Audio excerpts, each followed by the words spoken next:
and just get started. So we already know Karen. So this is going to be very quick. These first slides are really quick, so I think that a lot of this is review. Why are invasive aquatic plants a threat to lakes, ponds, rivers, and streams?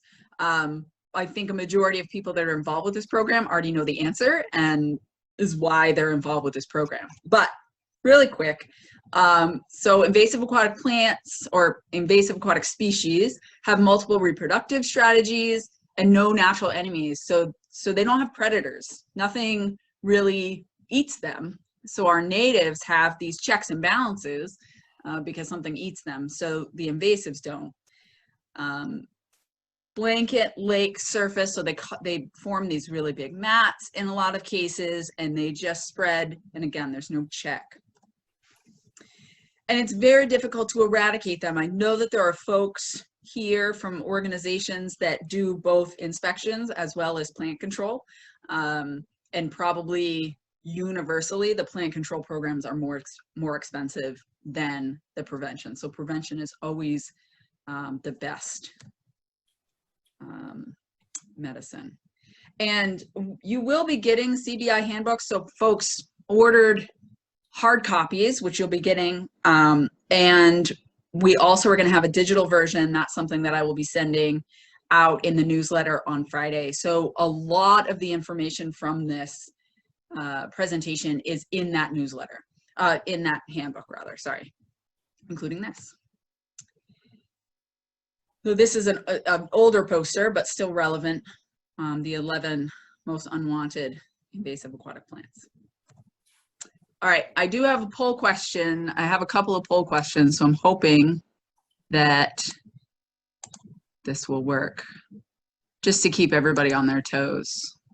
All right, so hoping that folks can see that. What is the most common invasive aquatic plant in Maine? Can't fool these people. Nope, this is not like the last group we worked with. Variable milfoil.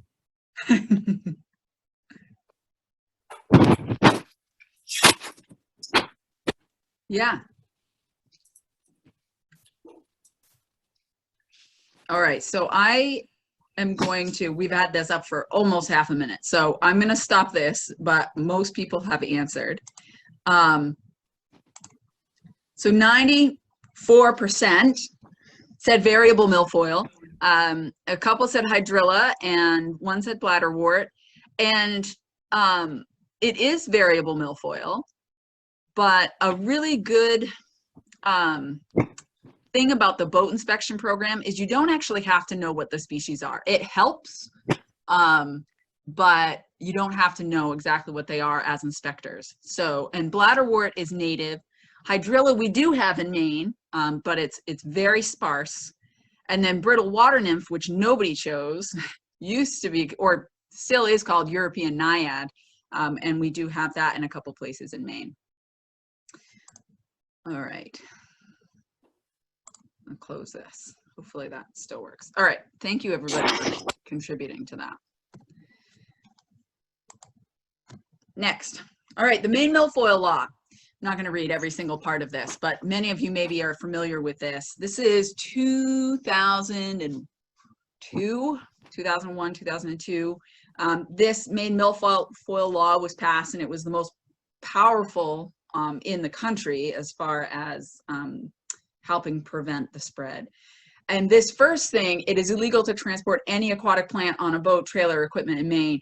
And that's really important because that's where you don't have to know what the plant is. And your inspectors, it's great if they want to learn about the different plants, but the key to that is you remove anything off of a boat or trailer, and you can get a ticket for having any aquatic plant. Motorized watercraft have to have the lake and river protection sticker. This year, or I guess last summer, it went up. The fee went up from $10 to $15 for residents, and it went from $20 to $35 for non-residents. And those non-residents have to buy the sticker separately. Our residents get the sticker with their registration. And the funding, the money from that really funds the whole program. It funds the grants, it funds the DEP positions, it funds the rapid response teams, it funds a lot of what the Lake Stewards of Maine do. And also 20% goes to inland fisheries and wildlife, which is game wardens. So that is the enforcement piece, and they do the enforcement of the law. Hey, Mary. Yo. I'm sorry to interrupt, but That's someone said that your chat comments are covering your presentation. So I think they have to, not be full screen? I don't know. Hopefully somebody else is answering that question in the chat right now, because I can't see the chat box at all. So I think it's something you might have to close. Yeah, they just need to minimize the chat box. Okay. If someone's chatting, it'll pop up on and obliterate. It'll come in front of your screen. They just need to hit the little button to minimize that. Okay, thank you. Yes, because I can't control that. So yeah. Again, this is also in the handbook, this information. So what makes a good inspection? Be courteous, hence the name, courtesy boat inspector. That's a pretty easy one, but you do get people that can be difficult sometimes, but it is really important to be nice. Be informative, but not overwhelming. I've heard of inspectors that just like kind of unload everything they know about invasive species onto the boater, and that can be really alienating. That can be really off-putting, and we definitely want boaters to always stop, to always agree to inspection, to be amiable, to be receptive to doing their own inspection. So we definitely want to make every inspection a positive experience for people. And then do a thorough inspection. You need to crouch down in order to see the entire underside of the boat. Just the prop is not enough. Again, so just like kind of walking around and checking out the propeller and walking away is not enough. You're going to have to bend down and look all over. Ask if you can see inside the boat. I always ask if somebody dropped their anchor because that can be, first of all, sometimes the anchor is not actually visible in the boat when you look in. It could be tucked away somewhere. And if somebody's dropping anchor, that often means they're in the shallow water, which is where the plants are. Is the drain plug pulled? So we'll talk a little bit more about draining a boat a little bit later, but this is one of the things an inspector can check and ask about. And we do have a really great video of John McFedrin doing a boat inspection just on his own boat. And that video will be shared in that newsletter going out at the end of the week. If a boat does not have a sticker, encourage them to get one. You can tell boaters there is a penalty, and that's a pretty common ticket that boaters will get from the game wardens. It's harder for them to give a ticket for transporting an aquatic plant, but not having the sticker is a really kind of clear-cut ticket.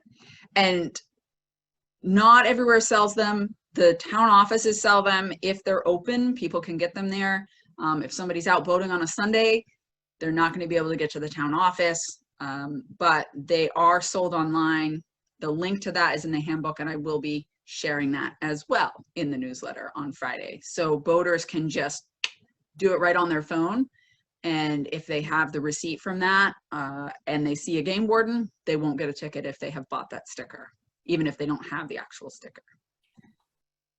If a boater refuses inspection, politely ask them to do it and step aside. So if somebody is like, don't touch my boat, which you don't necessarily have to touch the boat anyway, but if they are really combative, you can ask, well, could you do the inspection yourself? We really want to make sure that we're not spreading these plants.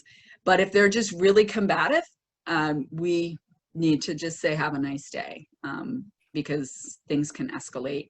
And every once in a while you get somebody that's just not a happy person. And we can't necessarily fix that. There's a big section in the handbook about how to do the inspection, including filling out the form and doing data collection. Here's somebody from last year. I can't remember which, this might be Raymond Waterways, I think. This inspector was from there. And as far as right now, we are still requiring inspectors to wear masks when interacting with boaters at the launch sites. So that is something that we all need to keep in mind, that that is going to be a requirement for inspectors until we hear otherwise. So here's a little graphic. I don't know how many people came, but I recently did a history of the CBI program presentation for Maine Lakes, and I put together some cool graphics, and this was really fun to see this increase over time. So 2001 was before the grant program, so that was really just kind of experimental program, and then just highlighting this huge jump in 2004. That's when the cost shared grants really got started. So more people were applying for the grants, more organizations were doing it, and it just increased over time. So just the number of groups doing it increased over time, and our efficiency increased. And then this last one, 2020, those are pandemic numbers. So anybody that did inspections last summer remembers how insanely it was so much busier than in previous years. I am very curious to see what 2021 is going to look like, if it's going to go down at all, if it's just going to stay. But we certainly have increased almost every year. Some of the dips could be because of data collection. So when we first went to the app, there were some hiccups. All right, so clean, drain, dry. Historically, the start of the program, this was the old sticker, which I'm sure most of you are familiar with. So this was the winch sticker that we put on the trailer, and it said remove all plants. So that was always the message. Make sure you don't have any plants on your boat or trailer, get all of those plants off there, get any mud off, wash it off, all of those things. But now we have expanded, I'm not going to say changed really, it's really just expanded our message to include drain and dry. So clean is still removing those plants, but we also want boaters to drain and dry their boats. And the reason for that are small-bodied organisms. So this is spiny water flea, this is fishhook flea. These they're not microscopic, obviously you can see them, but they're very, very small, and they survive in standing water. And then zebra mussels, which we will chat about, again, can live in standing water. So we are now encouraging folks to drain and dry their equipment as well. And I will put in this little aside, there was recently a bill before the legislature to require boaters to remove their drain plugs between lakes, and it was not passed, which was a big disappointment to me. We are going to continue to promote that, and boat inspectors are going to promote removing drain plugs, and hopefully we can get it to be a law at some point. It's a law in all other New England states, so we want to try and get that passed. So Karen, I see that the chat kind of keeps blowing up. If there are specific questions, if you want to just interject that. If this is a good time for you, yes, this would be a good time. I've been trying to type in answers as. Yeah, let's take a pause. Let's take a pause. What do we got?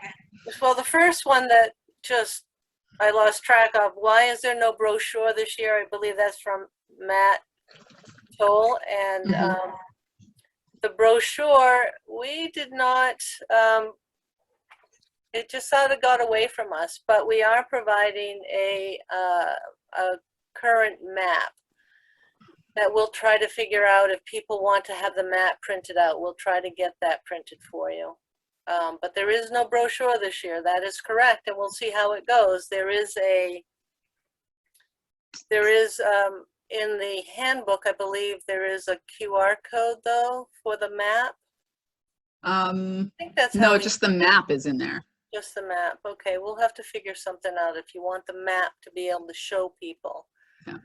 That is available on our website, and I can provide a link to that certainly.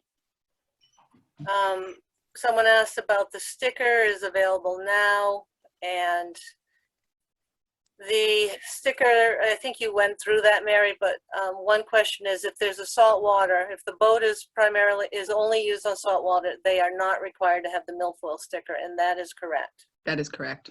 Then Yeah. can jet skis be drained? Well, not in the sense that a regular hull boat can. If you ask, and Mary, you can correct me if I'm wrong, but if you ask the jet ski operator when they pull out to quickly turn the motor on for a second, it will expel some water. But no, you can't just pull a plug and have it drained. Yeah. Let's see.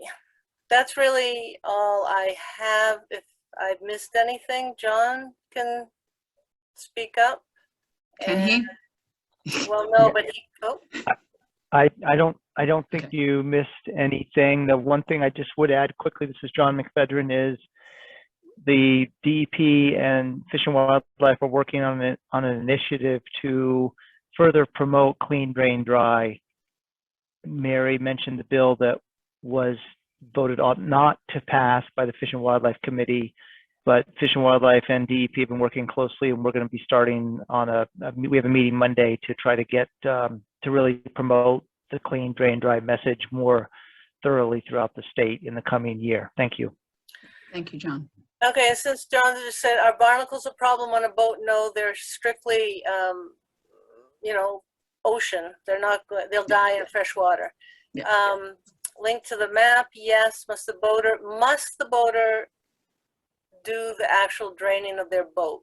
It is not a law in Maine. It is in many of our neighboring states. So they should have pulled the drain out if they're coming from out of state and left the plug out. Okay. And we are going to, we're, as inspectors, we're going to encourage that behavior. And that's kind of what John was talking about as far as this, this education campaign, spreading that clean, drain, dry word. So it's not just coming from courtesy boat inspectors, it's coming from a statewide campaign. And one thing about the saltwater vessels, I did have a huge boat come one time to Sebago Lake State Park where I was working as an inspector, and they did not have the sticker. It was a resident and they didn't have the sticker. And I said, what's happening here? Because I was new. And if you register your saltwater boat in Maine, they will actually cut off the little strip that says Lake and River Protection sticker and give you $15 off of your registration. So you don't get charged for that registration. However, this person had brought their saltwater boat and they were going to launch onto Sebago Lake. In that case, they need to buy one. Right. That's what that funds the program. It's a really important funding mechanism. And it's a really obvious thing that the wardens can give you a ticket for, which is what I told them. And I told them how they could buy one. So yeah. All right. What's next? In the handbook, there's a whole section about other invaders, which touches on the non-plant invaders, which are what these guys are. There's pages about the different invasive plants as well, but these pages have these guys. It's got a little bit about invasive fish. It's got Didymo. There's all kinds of things. So that's a good resource for the other invaders. Asian clams, I'm going to talk about for a second because they're fairly close. Asian clams are found in New Hampshire now. They're found all over this country, but they are pretty close in New Hampshire right now. And I do want to say, I've got another map for zebra mussels, something that I'm just going to say out loud. We don't know for sure that we don't have these species in our lakes, right? I'm sure New Hampshire didn't think they did until they suddenly did. So this is another important reason why we inspect boats coming out of the water as well as going into the water. Because even if you're working on a quote unquote uninfested lake, we don't know for sure what's in there. So it's, we can't be like all high and mighty, like we definitely don't have these things, because we can't know for sure. But as far as we know, we do not have these species yet. We're going to keep our eyes peeled. But these are the things that we're really trying to control with this clean, drain, dry message. Zebra mussels, probably people have heard the word zebra mussels. It's kind of a dirty word. They are extremely aggressive. They just cover everything. They're tiny, and they grow really close together, really jam-packed together, so they can clog water intake pipes. They can get up inside propellers, into ballast tanks. They're just very pervasive. And there's like a wall there where they stop. So as far as we know, there's no known infestations in New Hampshire or Maine, which is good. But we always have to be on guard against these kinds of things. And pretty importantly, generally, if you're doing a visual inspection of a boat, you're not going to say, ha ha, there's a zebra mussel on the propeller. This form, these are called veligers, and these are like the larval stage of the mussels. Clams have that same stage, life cycle stage, and these are microscopic. So if you've got standing water in a live well or in a boat, these could be in there and you cannot see them. So that's one of the reasons why it's so important to encourage boaters to drain their boats in between lakes, so that these don't get spread. That being said, here's a fun story. So Pennsylvania Lake, this was from, I think this was in 2018, maybe? I don't remember. Anyway, a courtesy boat inspector working fairly early in the season found this Eurasian milfoil, this beautiful, healthy strand of Eurasian milfoil, on a boat coming from the St. Lawrence River. So they took it off. Thank you. Have a nice day. Sent it up to the state, and Karen, who's on the line, saw this in the corner growing on the Eurasian milfoil. There's a zebra mussel just on the milfoil. So I say, you're not just going to find adult zebra mussels, they're just going to be veligers, but you can. So there's always going to be, this is why we have to do a really thorough inspection. And one thing that I learned at some point is, if you run your hand along the side of a boat and it feels sandpapery, that could mean that there's zebra mussels growing right on the boat. But we try not to touch people's boats as much as possible. So we're looking for standing water, but also still obviously doing that visual inspection for plants and any critters on the outside of boats. Poll question 2, I don't even remember what it was. That's exciting. All right, hopefully everybody's awake. What color is the lake and river protection sticker this year? Hopefully people were paying attention.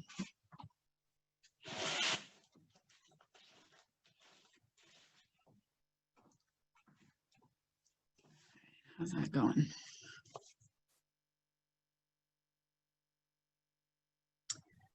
looks pretty good.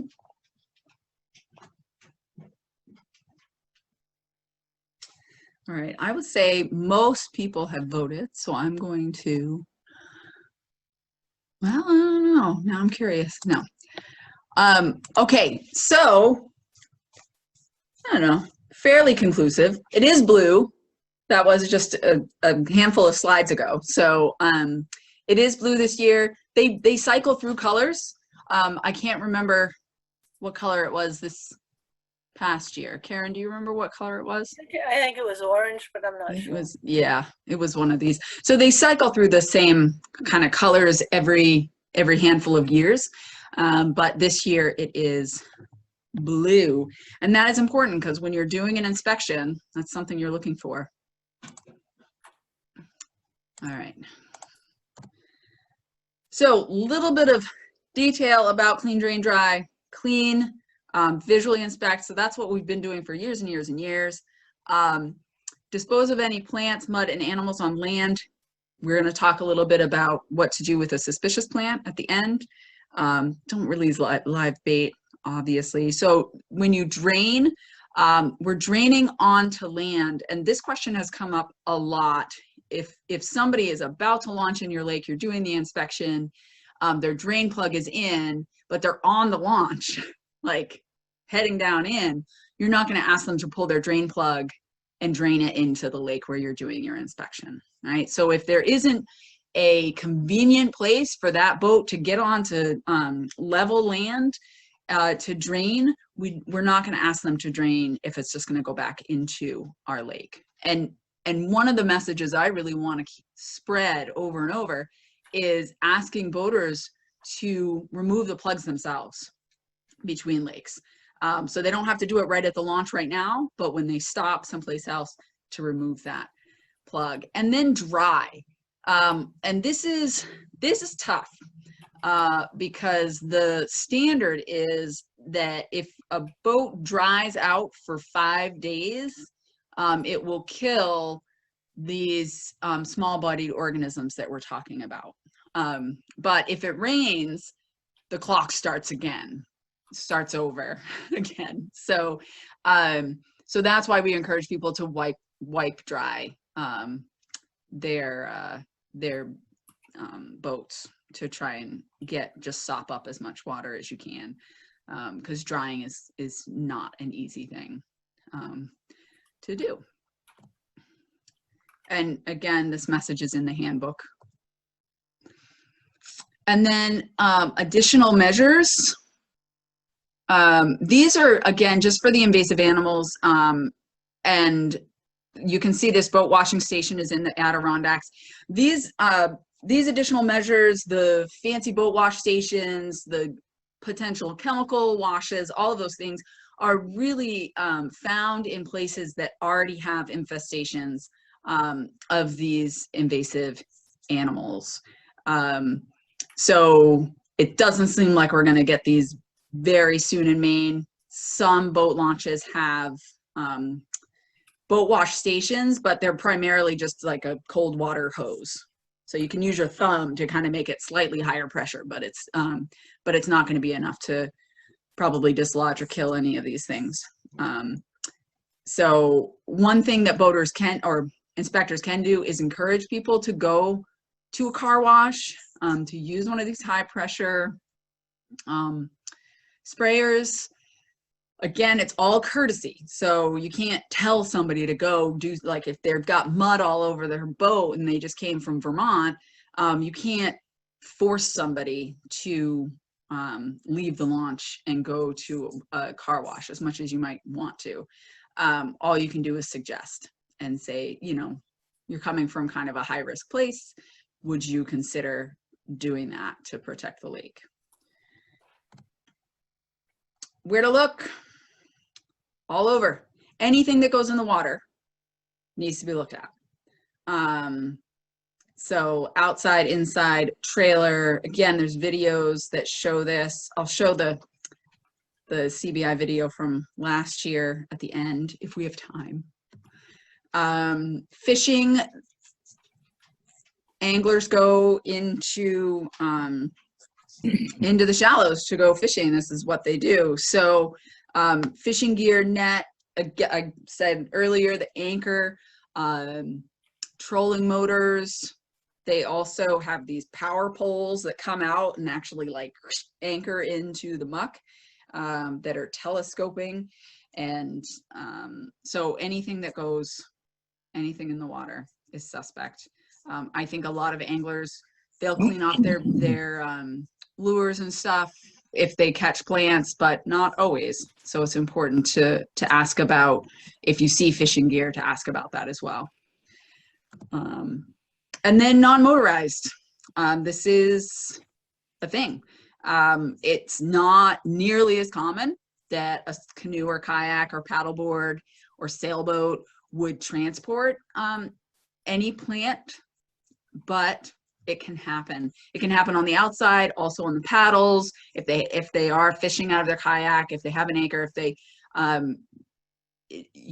can catch plants. So we definitely inspect both motorized and non-motorized vessels. And that's important. I think a lot of inspectors just are like, okay, have a nice day, but it's important that your inspectors inspect everything. And this is also a good opportunity to educate people.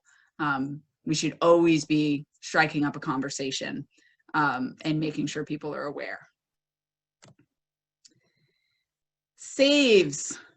So these are just a handful of some of the saves for that history program that I did, that I kind of came across. This is not nearly all of them. I think I added it up and it was like a little bit over 1,000, maybe even almost 1,500 saves. So we consider a save as an inspector finds an invasive plant either going into a body of water or coming out of a body of water. So this includes places like Lake Arrowhead, which has a lot of milfoil in it. So anytime an inspector catches a plant coming out of there, that's considered a save, because they potentially saved another lake from getting that infestation. And I do want to just point out the 2020, I don't know if everybody heard about this, the Eurasian milfoil on Keyser Lake. That was actually at a bass tournament. And when I heard that, I was so mad. I was like, bass tournaments. But the angler had done everything right. They had washed the boat. They checked it when they got to the tournament. Their boat inspector at the tournament checked it, and then a courtesy boat inspector from Lovell Invasive Plant Patrol, can't remember. I'm sure somebody from Lippic is here, but yeah, there was a courtesy. It's prevention. Prevention, thank you. Invasive Plant Prevention Committee was there. So both those inspectors looked over this boat and they were like, yeah, go for it. You know, launch your boat. So the bass angler launched his boat, pulled it out, and the Eurasian milfoil was on the bunk of the trailer, and it had been trapped in between the boat and the bunk. So one thing that we always do when we get to our launches as boat inspectors is you always check the trailers, because stuff can get stuck to the trailers that you can't see on a visual inspection. Some people I know literally crawl under, like on their backs underneath a trailer, but not everybody's going to do that. So it's important to check those trailers as well when they come out. So that was a good save. And every time something like this happens, we're learning. We learn like, oh yeah, okay, we need to do that. We need to be doing that. So that was a good learning experience. So here's this year's map. And this is in the handbook. And like Karen said, we can share this specifically, just this document, so you can print it out or you can laminate it, have it at the launch.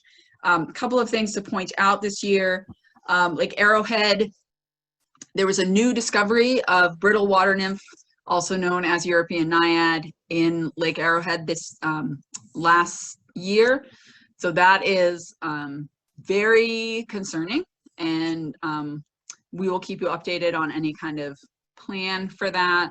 but this is the list of places where if this is the previous water body, these, if they come from one of these places in Maine, you want to be hyper aware, because these have known infestations. Another thing, Androscoggin Lake is added to the list this year. A variable milfoil was discovered there last year.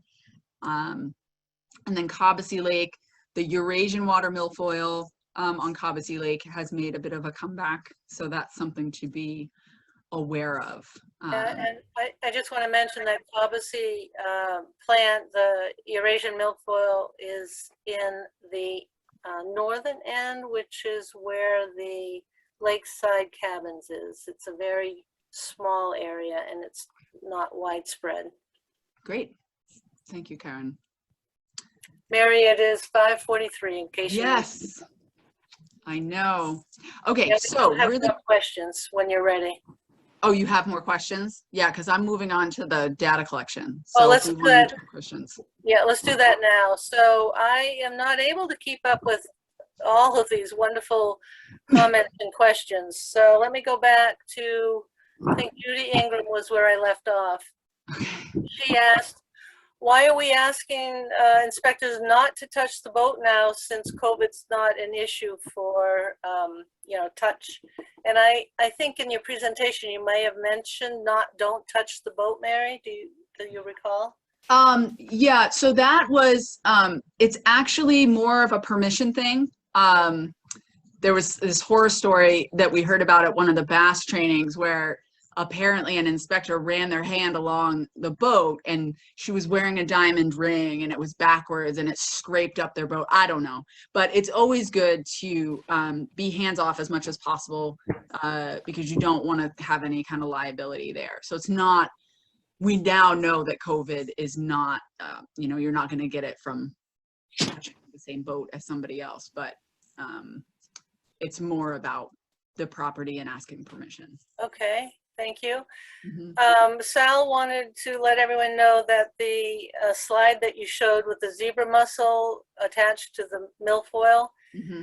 came off a fishing line during an inspection. Thank you, Sal. Thank you, Sal.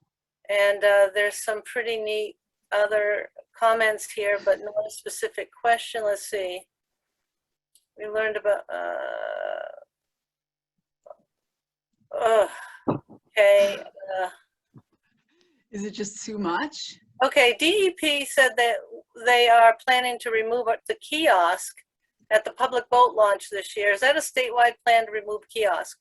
DEP, I'm not sure DEP is the agent department. It may be the owner of the boat launch, which could be Department of Conservation, Agriculture, Conservation and Forestry, or the Department of Inland Fisheries and Wildlife. They actually own most of the public ramps in the state, and it's probably that department, whoever owns it, who is saying they want to remove the kiosk. Dick, you can contact me and I'll try to find out who it is actually. It is not a policy as far as I know. I haven't heard anything to that effect. I haven't heard anything about that.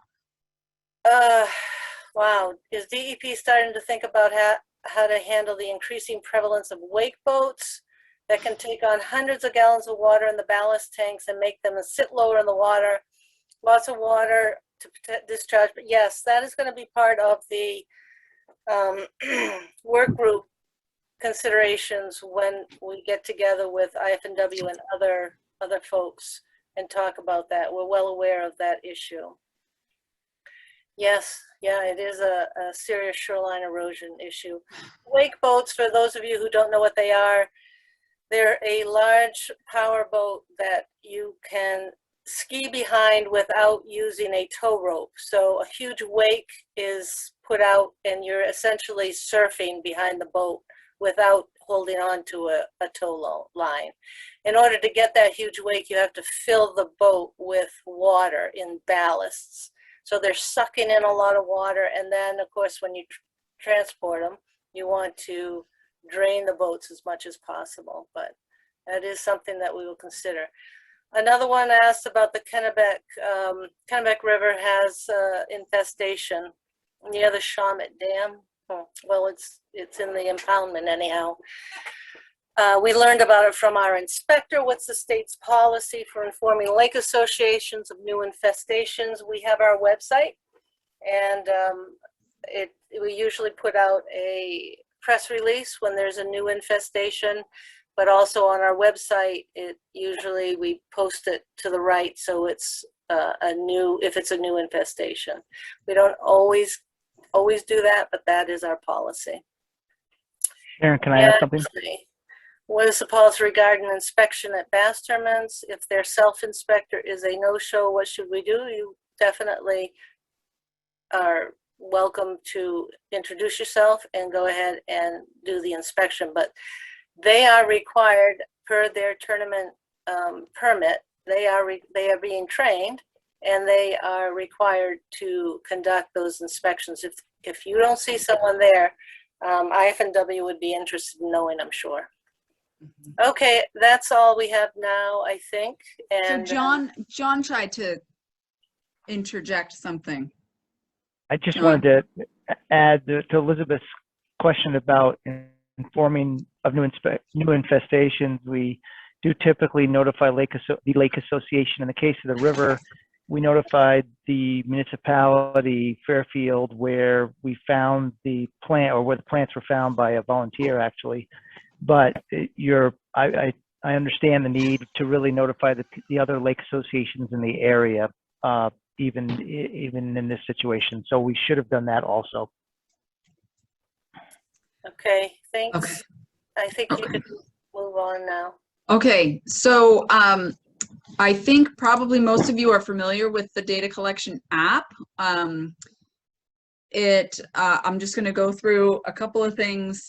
There is a phone app now for collecting inspection data.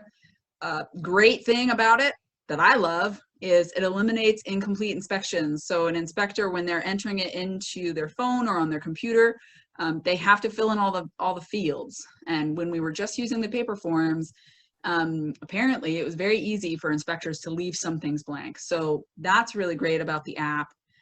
Handwriting isn't an issue. Holy cow, it's getting worse and worse. The young people, the handwriting is really becoming an issue, unreadable. And the data is almost immediately available online. So these are just some screenshots of the app. Karen and Becky Schaffner, who also works at the DEP and developed the app, are going to be doing a training in a couple of weeks. I will put the date up here. The date is there. There's going to be a training specifically for the CBI app, Tuesday, May 18th, from 5 to 6 p.m. I will be sending the invitation out, the sign up for that, tomorrow. So you will get a notice from me asking if you want to sign up for this. It is not required. If you have already, the app has not changed very much. So if you've used it in previous years and you're comfortable with it, you do not have to come to the training. But if you want a refresher, if you're new to the program, if you have new people that you want to maybe have them attend, then this is the place for you. So I will send out that invitation tomorrow. And this is the dashboard. So this is where if you submit your data via the app, it shows up on this dashboard and you can actually explore the data statewide, but you can also see if your inspectors are submitting the data via the app, you can actually go on and see what they've been up to. And this is for this year. There's already, I think, Ellsworth, and there's one dot from Raymond Waterways on here, people already using the app this year. So, and it's kind of neat. You can check out what other people are doing. You can narrow it down to just your organization. And it's a cool little portal. Really quick, I personally, and a lot of my inspectors, I have about 32 this year, probably at least half still use the paper form. So what I do, here's one of mine, I fill out the paper form and then later I enter it into the app. And I actually enter it into the app on my computer because I find it easier. So it's important if people are doing that, to fill it out completely so that when you go to put it into the app, you have all the information. And yeah, so up at the top, this is something we added a couple years ago, number of trailers present when you got there. So the inspector checks for those trailers, and you check the trailers to make sure that they are clean. And then check here if you encourage self-inspection. So this is something, every time you talk to a boater, what I say is, could you do that inspection if I'm not here? Or at the next boat launch, if there's not an inspector on duty, will you do your own inspection? They always say yes. Whether or not they actually do is up for debate. But I always ask, and it's just kind of an encouragement. It's a reminder, because most lakes in Maine do not have courtesy boat inspectors. And that's something to remember, that a lot of times these folks are going to be going to launches that don't have inspectors. So we want to put that into their heads, encourage them to do that inspection themselves. Poll question 3. Oh my goodness, we're running out of time. All right. Poll question 3 is easy.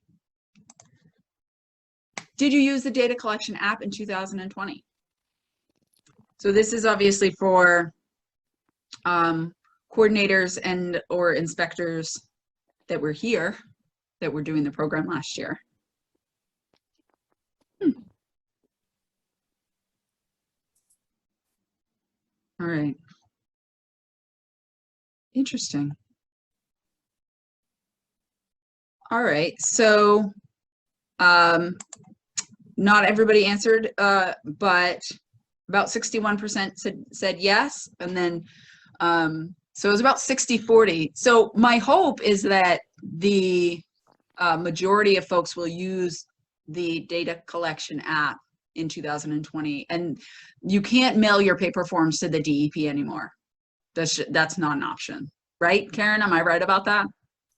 Yeah, we want everyone to use the app this year. Yeah.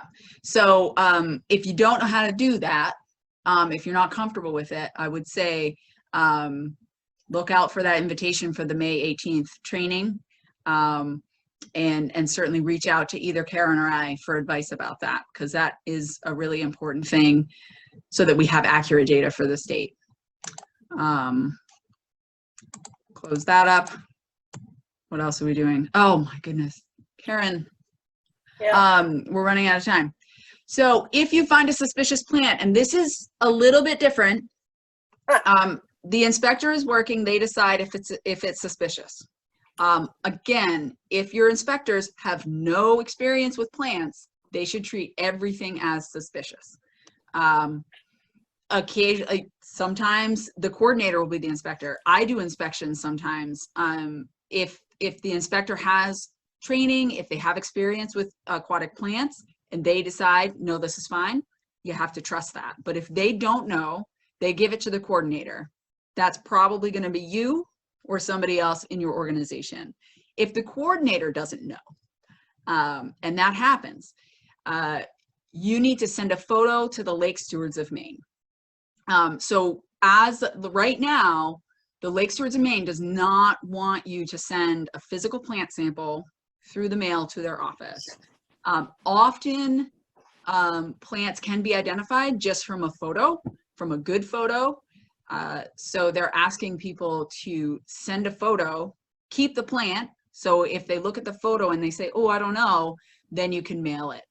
But they're trying to reduce the mailing of plants. So on the Lake Stewards of Maine website, you just type in Lake Stewards of Maine, find their website. You go to monitoring, drop down, invasive aquatic species drop down, and then reporting suspicious aquatic species. And I'm going to send a direct link to this in the newsletter this week. So on that page, it's got a lot of information about how to collect specimens. This page is also for plant patrollers, so volunteers that do plant patrols for the Lake Stewards of Maine. So it's pretty comprehensive. A really important part of this page is this: how to take a readable digital photo. So read through that before you submit anything. Make sure that the photos you take is something that can actually be identified. So no like blurry shots. You have to get some detail before sending that picture. And then there's 2 spots. There's 2 different forms. One is for the plant patrollers. The other is for us. Courtesy boat inspector form. That's going to bring up this Google form, and you fill that all out, and it matches almost exactly the plant sample bags, which everybody will be getting some plant sample bags in their supplies orders. So you fill that in, and then the difference is where you submit a photo at the bottom and then you submit that, and there are directions on that page of how you will hear from the Lake Stewards of Maine. So they will get in touch with you to give you an answer. It is important to keep that sample until you hear from them. Because if it turns out to be something suspicious, something that they can't identify and they really want to see, you don't want to have composted it, right? So it is important to hold on to that. I just want to thank everybody in this picture. Some of them are, this was for my history program, so some of these folks aren't actually inspectors anymore, but lots of faces. Everybody's going to get copies of the handbook. And again, I'll send out that digital version this week so you can look at it now. We're going to set up the supplies pickups. You'll get a note about that either this week or next week. And then the last thing, because I had to, happy Star Wars Day, everybody. May the 4th be with you. I was like, oh, we're doing the training on May 4th? I know what I need to do. Okay. Well, Karen gave me the pity laugh. That's great. Thanks.